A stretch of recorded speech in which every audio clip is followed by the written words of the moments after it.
שמאל, עוד הזדמנות להרים את הכדור.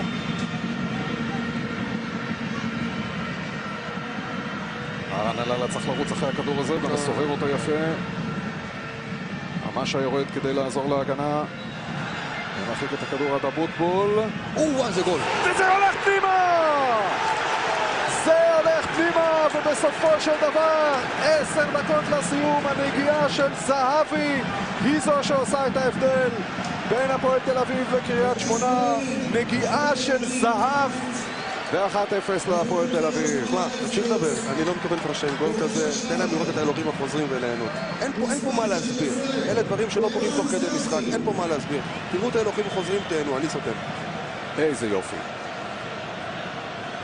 ההרחקה, העצירה של אבוטבול, והכדור הנפלא אל החיבורים של זהבי.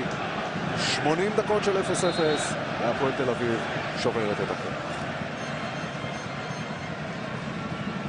אמרתי לך, תהיה אופטימי, נקבל את הגול שלנו.